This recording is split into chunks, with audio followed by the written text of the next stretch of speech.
ఎందుకు కొందరిలోనే పైల్స్ వస్తాయి? Life style అంటే అందరికి ఒకటేలాగా ఉంటుంది. అందరూ రైసే తీసుకుంటారు.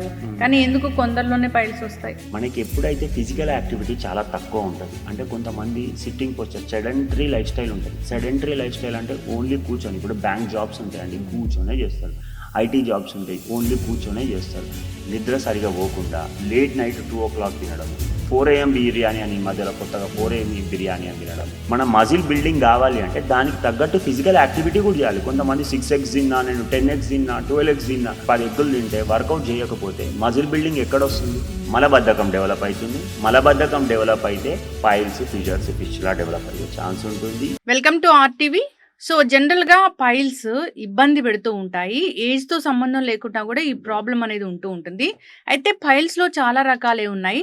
కొందరైతే రకరకాల ట్రీట్మెంట్స్ తీసుకున్నా మళ్ళీ వస్తుందని చెప్తూ ఉంటారు. ఎందుకు ఈ ప్రాబ్లం? ఇవి పైల్స్ అని మనం ఎలా గుర్తించాలి? దీనికి ఎలాంటి ట్రీట్మెంట్స్ అందుబాటులో ఉన్నాయి? ఎలాంటి హోమ్ రెమెడీస్ ఉన్నాయి? అసలు హోమ్ రెమెడీస్ పాటించాలా వద్దా? వివరాలు తెలుసుకుందాం. మనతో పాటు ప్రముఖ హోమియో వైద్య నిపుణులు డాక్టర్ చందూరి రామకృష్ణ గారు ఉన్నారు. డాక్టర్ గారు నమస్తే అండి. మేడం నమస్కారం. స్పిరిచువల్ హోమియో క్లినిక్స్ అవునండి. అంటే ఆ పేరులోనే ఏదో మ్యాజిక్ లాగా ఉంటుంది. ఏదో పేషెంట్ వస్తే చాలా జాగ్రత్తగా చూసుకుంటారు, స్పిరిచువల్ వేలో కూడా వాళ్ళని ట్రీట్ చేస్తారనేది కూడా ఉంటుంది భావన. డాక్టర్ గారు, అయితే ఇది పైల్స్ అనే ప్రాబ్లము చాలా మంది పైల్స్ ఉన్నాయని తెలిసినా కానీ ఇంకా కూడా డాక్టర్ దగ్గరికి వెళ్ళని పరిస్థితి, చెప్పని పరిస్థితి. ముఖ్యంగా విమెన్ అయితే అసలు వెళ్ళి డాక్టర్ దగ్గర దాని గురించి డిస్కస్ చేయని పరిస్థితి కూడా ఉంటుంది. అవునండి. ఎందుకు ఇంత అడ్వాన్స్ ట్రీట్మెంట్స్ వచ్చినా దాని గురించి డిస్కస్ చేయరు? పైల్స్ ప్రాబ్లం అనేది ఎందుకు అంత ఎక్కువైపోయింది? సింపుల్ అండి. ఎందుకు డిస్కస్ చేయరు, ఎందుకు ఎక్కువైంది అని అంటే సింపుల్. డిస్కస్ ఎందుకు చేయరు అని అంటే, ఇప్పుడు ఫర్ ఎగ్జాంపుల్ ఒక పింపుల్స్ ఉన్నాయి, ముఖం మీద కనబడతాయి, చెప్తారు. లేకపోతే దగ్గు, జలుబు, కడుపులో నొప్పి, ఇవన్నీ చెప్పుకుంటారు. కాకపోతే పైల్స్ అనేటివి ఎక్కడొస్తాయి? మలద్వారంలో వస్తాయి. సో ఏంటి అంటే మొహమాటము, సిగ్గు, బిడియము, ఎవరితో చెప్పుకోవాలి. సో ఏంటి అంటే అదొక ప్రైవేట్ పార్ట్ కాబట్టి దాని గురించి చెప్పాలి అని అంటే మొహమాటంతో డాక్టర్ దగ్గరికి రారు. సో ఎప్పుడు డాక్టర్ దగ్గరికి వస్తారు? రక్తం ఎక్కువ పడుతుంది, రక్తం ఎక్కువ పోతుంది. రక్తం ఎక్కువ పోయినప్పుడు, మలబద్ధకం వచ్చినప్పుడు, నొప్పి వచ్చినప్పుడు, మంట, పైల్స్ ఉన్న వారికి మంట ఉంటుంది. మోషన్ పోయేటప్పుడు విపరీతమైన నొప్పి, మోషన్ ముక్కి పోవడము, మోషన్లో రక్తం పడడము, ఇంకొకటి కడుపు ఉబ్బినట్టు అనిపించడము, అలాగే విపరీతమైన మంట. తేన్పులు ఎక్కువ వస్తాయి వీళ్ళకు. కొంచెం తినగానే కడుపు ఉబ్బినట్టు అనిపిస్తుంది, బ్లోటింగ్ ఉంటుంది. సో ఇంకొకటి ఏంటంటే నోటి నుంచి దుర్వాసన కూడా వస్తుంది. ఎందుకంటే మోషన్ సరిగా రాకపోవడం వల్ల, మలబద్ధకం వల్ల నోటి నుంచి దుర్వాసన రావడం జరుగుతుంది. రక్తం ఎక్కువ పోతుంది కాబట్టి వీళ్ళకి ఏమవుతుంది? రక్తం తగ్గిపోతుంది, ఐరన్ లెవెల్స్ తగ్గిపోతాయి. ఎప్పుడైతే ఐరన్ లెవెల్స్ తగ్గిపోతాయో దగ్గు, దమ్ము, ఆయాసము, స్టెప్స్ ఎక్కాలన్నా కానీ ఆయాసం వస్తుంది, చక్కెర వచ్చి పడిపోతారు, ఫెయింటింగ్ ఉంటుంది, డిజ్జినెస్ ఉంటుంది, డ్రౌజినెస్ ఉంటుంది, వీక్నెస్ ఉంటుంది. ఎందుకైతే మళ్ళీ రక్తం తగ్గిపోతుంది. రక్తం తగ్గిపోతే ఏమవుతుంది? ఐరన్ తగ్గిపోతే ఏమవుతుంది? హెయిర్ ఫాల్ కూడా ఉంటుంది, స్కిన్ కంప్లైంట్స్ వస్తాయి, ముఖం అంతా పేల్ కావడం అనేది చూస్తుంటాము, నెయిల్స్ బ్రిటిల్ అయిపోతాయి, దేనికన్నా తాకినా కానీ నెయిల్స్ ఊసిపోవడం అనేది జరుగుతుంది. ఇంకొకటి పెదాలంతా ఎట్లా ఉంటాయి? పెదాలు ఎండిపోయినట్టు అనిపిస్తాయి, డ్రై ఉంటుంది. సో ఆయాసం కూడా డెవలప్ అవుతుంది, వెయిట్ లాస్ ఉంటుంది, ఎందుకంటే రక్తం పోతుంది కాబట్టి వెయిట్ లాస్ ఎక్కువ ఉంటుంది. సో ఇలాంటివన్నీ లక్షణాలు విపరీతమైతే, అంటే ఒకవేళ పైల్స్ ఎక్కువ అయిపోతే ఇలాంటి లక్షణాలు ఉంటాయి. సో సింపుల్గా మీకు మలబద్ధకం వచ్చి ఫస్ట్ టైము ఒకసారి రక్తం పడ్డది, రెండోసారి పడ్డది అంటే మీరు డాక్టర్ని సంప్రదించినట్టయితే క్యూర్ అనేది హోమియోపతిలో ఎలాంటి సర్జరీ లేకుండా ఎక్స్ట్రాడినరీగా క్యూర్ అవుతుందండి. పైల్స్ ఉన్నాయంటే బ్లడ్ వస్తుందా మోషన్ లో? సో పైల్స్ ఉన్నాయంటే మోషన్ అంతా పోయినాక బ్లడ్ రావడం అనేది చూస్తాం. సో ఈ పైల్స్ లో కూడా మళ్ళీ 2 రకాలు ఉంటాయి. సో ఏంటి అని అంటే ఇంటర్నల్ పైల్స్ ఉంటుంది, అంటే లోపట. ఎక్స్టర్నల్ పైల్స్ అంటే బయట. సో ఏంటి అంటే మనకి యానల్ కెనాల్ అంటే మలద్వారం ఉంటుంది కదండి, దానికి ఒక 3 సెంటీమీటర్ లోపట పైల్స్ అంటే వీన్స్ ఉంటాయి కదా, మన రక్తనాళాలు, అవి ఉబ్బిపోతాయి. అంటే ఇప్పుడు పాదాలలో ఒకవేళ మనకి వస్తే దాన్ని వెరికోస్ వీన్స్ అంటారు. అలాగే మలద్వారం లోపట వస్తే దాన్ని పైల్స్ అంటారు.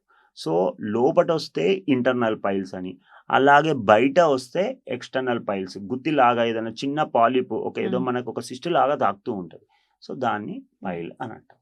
ఈ పైల్స్ ఇలాంటి కాంప్లికేషన్స్‌ని రైజ్ చేస్తాయి కాబట్టి హ్మ్.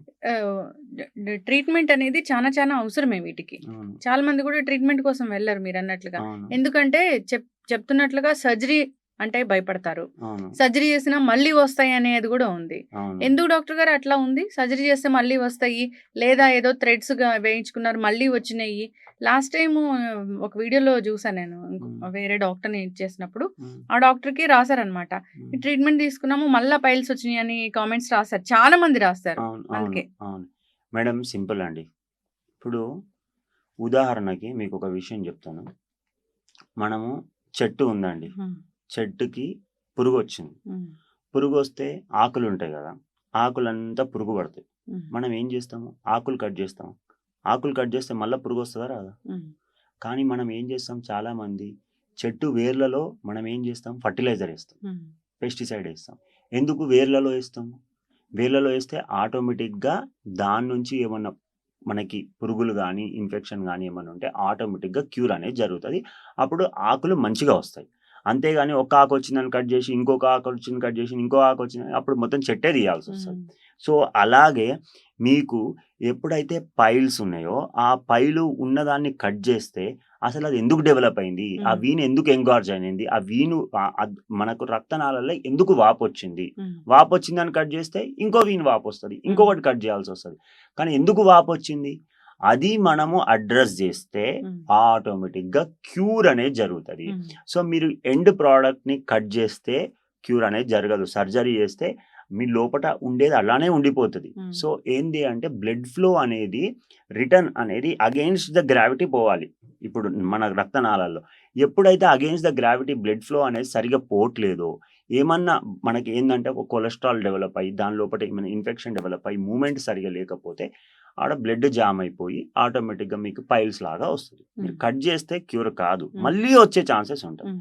కానీ మనం మెడిసిన్ ఒకవేళ ఇస్తే లోపట ఎందుకు జామ్ అయితుంది? అంటే జనాలకు అర్థం కావడానికి చెప్తున్నా హ్మ్. జామ్ గాని, ఎందుకు అబ్‌స్ట్రక్షన్ వస్తుంది హ్మ్. అనేది మనము మెడిసిన్ ద్వారా అది క్లియర్ చేస్తాం. హ్మ్. అంటే ఆ రక్తనాళాలను ఇప్పుడు హైవే మొత్తం క్లియర్ చేస్తే హ్మ్. ఆటోమేటిక్‌గా బ్లడ్ ఫ్లో అనేది సరిగ్గా ఉంటది. హ్మ్. అప్పుడు పైల్స్ నుంచి మీకు నివారణ అనేది దొరుకుతుంది. అంటే ఎందుకు కొందరిలోనే పైల్స్ వస్తాయి? హ్మ్. లైఫ్ స్టైల్ అంటే అందరికి ఒకటేలాగా హ్మ్. ఉంటుంది. అందరూ హ్మ్. రైసే తీసుకుంటారు. హ్మ్. కానీ ఎందుకు కొందరిలోనే పైల్స్ వస్తాయి? ఇప్పుడు కొందరిలోనే పైల్స్ వస్తాయి. పైల్స్ రావడానికి కారణాలేంటి? ఫస్ట్ ఆఫ్ ఆల్ కొందరిలోనే వస్తున్నాయి అని హ్మ్. అంటున్నారు మీరు. ఒకటి ఫ్యామిలీ హిస్టరీ. హ్మ్. అంటే మీ అమ్మమ్మ, తాతయ్య, ఓహ్! నానమ్మ, తాతయ్య, హ్మ్. మేనమామలు, మేనత్తలు, తల్లిదండ్రులు వీళ్ళందరికీ ఫ్యామిలీ హిస్టరీలో ఎవరికైనా పైల్స్ ఉన్నాయా? హ్మ్. ఫిషర్స్ ఉన్నాయా? ఫిస్టులా ఉందా? ఇలాంటి సమస్యలతోటి బాధపడుతుంటే మనకు వచ్చే ఛాన్సెస్ ఎక్కువ. హ్మ్.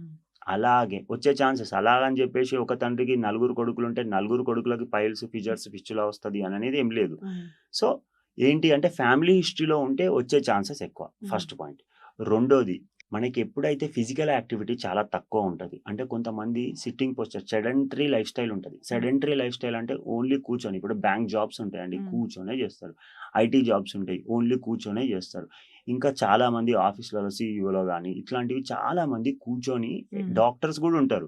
కూర్చొని వాళ్ళకి ఫిజికల్ యాక్టివిటీ తక్కువ. హ్మ్. పొద్దున 9:00 క్లినిక్‌లో కూర్చున్నారంటే మళ్ళీ సాయంత్రం 3:00 వరకి హ్మ్. మనం ఏంటి పేషెంట్‌లను చూస్తూనే ఉంటాం. మళ్ళీ ఇంటికెళ్తాం, లంచ్ చేస్తాం, ఒక 1 అవర్ రెస్ట్ తీసుకుంటాం. మళ్ళీ ఈవినింగ్ నైట్ 10 అయితది, 11 గూడా అయితది. హ్మ్. సో, మేము గూడా కూర్చొనే జాబ్ చేస్తాం.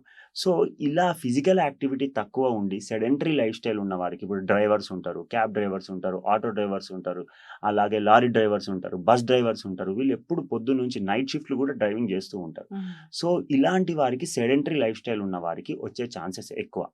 ఇంకొకటి ఏంటి అనంటే దీంతో పాటు ఫిజికల్ యాక్టివిటీ తక్కువున్న వాళ్ళతో పాటు ఫ్యామిలీ హిస్టరీతో పాటు మనకి ఫుడ్ హ్యాబిట్స్ అండి. హ్మ్. ఫుడ్ హ్యాబిట్స్ నిద్ర సరిగ్గా పోకుండా లేట్ నైట్ 2:00 తినడము, 1:00 తినడము, 4 AM బిర్యానీ అని ఈ మధ్యలో కొత్తగా 4 AM హ్మ్. బిర్యానీ అని తినడము, 3:00 తినడము, ఎక్కువ ఆల్కహాల్ కన్జ్యూమ్ చేయడము, బిర్యానీ తిని ఆల్కహాల్ కన్జ్యూమ్ చేసి ఇంకొకటి కొంతమంది కూల్ డ్రింక్స్ ఎక్కువ తాగుతుంటారు. హ్మ్. ఎక్కువ కూల్ డ్రింక్స్ తాగడము, స్మోకింగ్, గుట్కా, సుపారీ ఇలాంటివి ఎక్కువ అతిగా చేస్తే అంటే ఏదో మితంగా చేస్తే ఏం కాదు గానీ అతిగా తింటే, అతిగా చేస్తే మనకు డైజెషన్ అనేది డిస్టర్బ్ అయితుంది. కొంతమంది నేను ప్రోటీన్ మెటబాలిజం ప్రోటీన్ ఈ మధ్యలో అయితే మొత్తం అసలు హ్మ్. కార్బోహైడ్రేట్స్ అంటే దానంత దరిద్రం ఇంకోటి లేదు.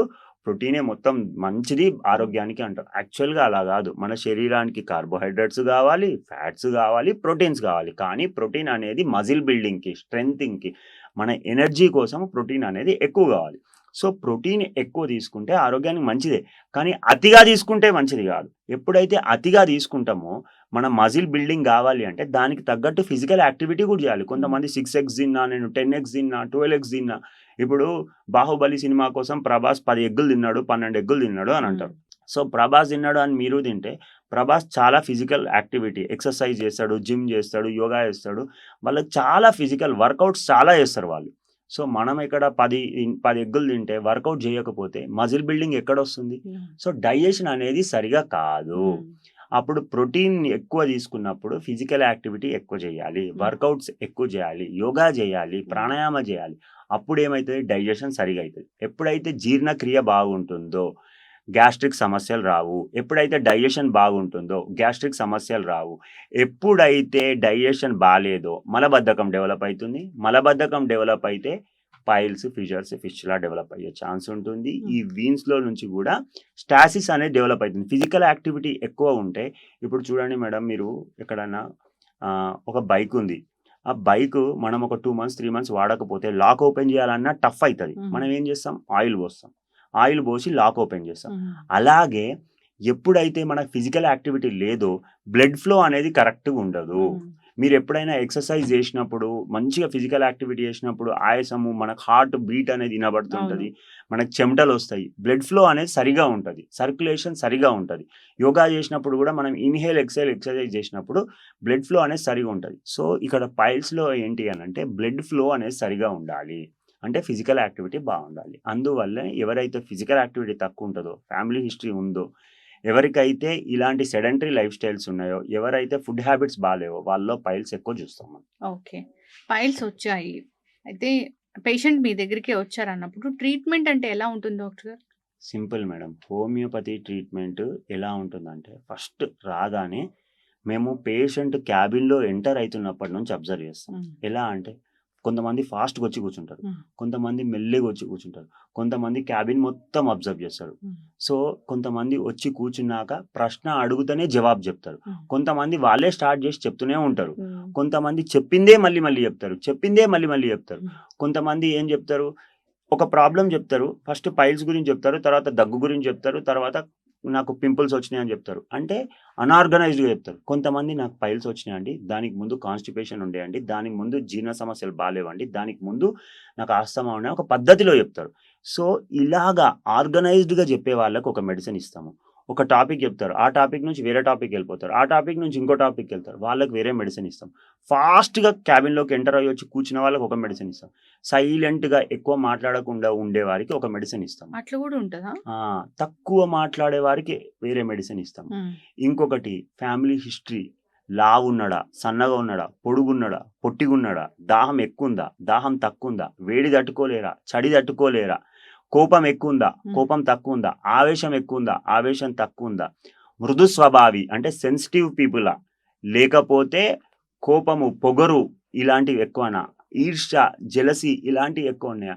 ఇవన్నీ మెంటల్ సింప్టమ్స్ కన్సిడర్ చేసి పొట్టి, పొడుగు, లావు, ఎత్తు ఇవన్నీ కన్సిడర్ చేసి వ్యాధులు ఎలాంటి వ్యాధులతో బాధపడుతున్నారు. వ్యాధులలో కూడా సాఫ్ట్ ఇష్యూస్ అంటే లివర్ ఎఫెక్ట్ అయిందా, స్ప్లీన్ ఎఫెక్ట్ అయిందా, హార్ట్ ఎఫెక్ట్ అయిందా, ఇవి లేకపోతే బోన్స్, మజిల్స్, జాయింట్స్ ఇవన్నీ స్ట్రాంగ్ ఉంటాయి కదా, లిగమెంట్స్, టెండాన్స్ అవి ఎక్కువ ఎఫెక్ట్ అయినాయా? సో, ఈ స్ట్రాంగ్ ఉన్న వాటికి మస్క్యులోస్కెలిటల్ సిస్టమ్ అంటాం, అది ఎఫెక్ట్ అయితే ఒక మందు. సాఫ్ట్ ఇష్యూస్ అంటే లివర్ కానీ, హార్ట్ కానీ, స్ప్లీన్ కానీ, లంగ్స్ కానీ ఇలాంటి ఎఫెక్ట్ అయితే ఒక మెడిసిన్. సో, ఇలా హోమియోపతి మెడిసిన్ ఇవ్వడం జరుగుతుంది. అప్పుడు ఏమైతుంది? రూట్ కాజ్ నుంచి క్యూర్ అనేది జరుగుతుంది. సో, మీ మైండ్ లెవెల్‌లో మెడిసిన్ పనిచేస్తుంది. తద్వారా బ్రెయిన్ మంచిగా అవుతుంది. తద్వారా మీ హార్మోన్స్ మంచిగా అవుతుంది. తద్వారా మీ బ్లడ్ సర్క్యులేషన్ అనేది మంచిగా అవుతుంది. తద్వారా మీ ఇమ్యూనిటీ పెరుగుతుంది. తద్వారా మీకు వ్యాధి రూట్స్ నుంచి క్యూర్ అనేది జరుగుతుంది. అందుకే పైల్స్‌కి మన దగ్గర ఎన్ని కేసెస్ అండి, చాలామంది ఇప్పుడు నాన్ వెజ్ ఎక్కువ తినేవారు ఉంటారు. మనకి సైదాబాదు, ఫలక్నామా ఇక్కడ నుంచి చాలామంది, జహీరాబాదు, ఇట్లా నిజామాబాద్ నుంచి కొంతమంది, మహబూబ్ నగర్ నుంచి చాలా పేషెంట్స్ వస్తారు. అక్కడ నుంచి పర్టిక్యులర్‌గా మనము ఎక్కువ లావుండి ఎక్కువ నాన్ వెజ్ తినే వాళ్ళలో మనము ఈ పైల్స్ సమస్య ఎక్కువ చూస్తుంటాం. నాన్ వెజ్ ఎక్కువ తిని వాటర్ తక్కువ తీసుకునే వారికి. చాలామంది ఇప్పుడు మనకి ఈ పేర్లు చెప్పరాదు గానీ నేను మనకి ఫలక్నామా, సైదాబాద్, సంతోష్ నగర్ నుంచి చాలామంది పేషెంట్స్ వస్తారు. పైల్స్ హిందీలో బవాసీర్ అంటారు. వాళ్ళకి ఎక్కువ పైల్స్ ఎక్కువ ప్రాబ్లమ్ ఉంటది. ఎందుకు? నీరు తక్కువ తాగుతారు. ఇంకొకటి రాత్రి 2 గంటల వరకు, 3 గంటల వరకు మేల్కొని ఉంటారు. సో నాన్ వెజ్ ఎక్కువ తింటారు. అందుకే వాళ్ళకి ఎక్కువ చూస్తుంటాం. ఇప్పుడు పైల్స్ పేషెంట్ మీ దగ్గరకు వస్తే వాళ్ళ different metabolism, different mental condition, ఇది మొత్తం కూడా అందరికీ ఒకటేలాగా మెడిసిన్ ఉండదు. Different people different problem medicine అట్లా ఉంటుంది. అయితే డాక్టర్ గారు, ఈ పైల్స్ అనేవి కొందరిలో నొప్పి లేకుండా బ్లడ్ రాకుండా ఉంటాయి. అవి వాటికి ట్రీట్మెంట్ అవసరమా? అవునండి. ఇప్పుడు ఒక్కటే మేడం, సింపుల్. మనకు ఒక నానుడి ఉంటుంది, గోరుతోటి పోయేది గొడ్డలి దాకా తెచ్చుకోవద్దు. సో మీకు నొప్పి లేదు, బ్లడ్ లేదు, కానీ పైల్స్ ఉన్నాయి అని అంటే ట్రీట్మెంట్ తీసుకోవడం వల్ల నష్టం ఏంటి చెప్పండి?